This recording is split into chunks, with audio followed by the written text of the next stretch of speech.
ہماری روشن تاریخ کا ایک سنہرا واقعہ۔ تمام وزیر میدان میں تیر اندازی کی مشق کر رہے تھے۔ سلطان غیاث الدین بھی ان کے ساتھ شریک تھا۔ اچانک سلطان کا نشانہ خطا ہو گیا اور وہ تیر ایک بیوہ عورت کے بچے کو جا لگا، اس سے وہ مر گیا۔ سلطان کو پتہ نہ چل سکا۔ وہ عورت قاضی سلطان کی عدالت میں پہنچ گئی۔ قاضی سراج الدین نے عورت کی طرف متوجہ ہوتے ہوئے پوچھا، کیا بات ہے، تم کیوں رو رہی ہو؟ عورت نے روتے ہوئے ہی بتایا، میں سلطان کے خلاف شکایت لکھوانے آئی ہوں۔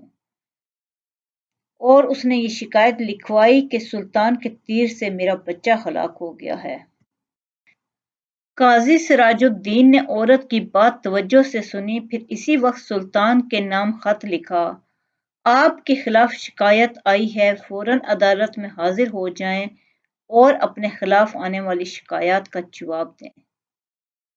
پھر یہ حکم عدالت کے ایک پیادے کو دے کر ہدایت کی۔ یہ حکم نامہ فوراً سلطان کے پاس لے جاؤ۔ پیادے کو یہ حکم دے کر قاضی سراج الدین نے ایک کوڑا نکالا اور اپنی گدی کے نیچے چھپا دیا۔ پیادہ جب سلطان کے محل میں پہنچا تو اس نے دیکھا کہ سلطان کو درباریوں نے گھیر رکھا ہے اور قاضی کا حکم سلطان تک پہنچانا بہت مشکل ہے۔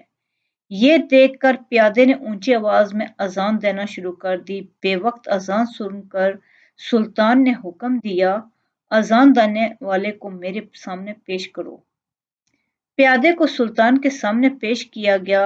سلطان نے گرج کر پوچھا، بے وقت اذان کیوں دے رہے تھے؟ قاضی سراج الدین نے آپ کو عدالت میں طلب کیا ہے، آپ فوراً میرے ساتھ عدالت چلیں۔ پیادے نے قاضی صاحب کا حکم نامہ سلطان کو دیتے ہوئے کہا۔ سلطان فوراً اٹھا، ایک چھوٹی سی تلوار اپنی آستین میں رکھ لی، پھر پیادے کے ساتھ عدالت پہنچا۔ قاضی صاحب نے بیٹھے بیٹھے مقتول کی ماں اور سلطان کے بیان باری باری سنے، پھر فیصلہ سنایا۔ غلطی سے ہو جانے والے قتل کی وجہ سے سلطان پر کفارہ اور اس کی برادری پر خون کی دیت آئے گی۔ ہاں، اگر مقتول کی ماں مال کی کچھ مقدار پر راضی ہو جائے تو اس مال کے بدلے سلطان کو چھوڑا جا سکتا ہے۔ سلطان نے لڑکے کی ماں کو بہت سے مال پر راضی کر لیا، پھر قاضی سے کہا، میں نے لڑکے کی ماں کو مال پر راضی کر لیا ہے۔ قاضی نے عورت سے پوچھا، کیا آپ راضی ہو گئی ہیں؟ جی ہاں، میں راضی ہو گئی ہوں، عورت نے قاضی کو جواب دیا۔ اب قاضی اپنی جگہ سے سلطان کی تعظیم کے لیے اٹھے اور انہیں اپنی جگہ پر بٹھایا۔ سلطان نے بغل سے تلوار نکال کر قاضی سراج الدین کو دکھاتے ہوئے کہا، اگر آپ میری ذرا سی بھی رعایت کرتے، انصاف سے کام نہ لیتے تو میں اس تلوار سے آپ کی گردن اڑا دیتا۔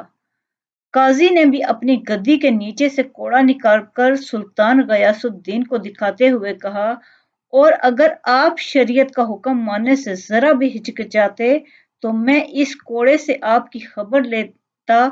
بے شک یہ ہم دونوں کا بہت بڑا امتحان تھا۔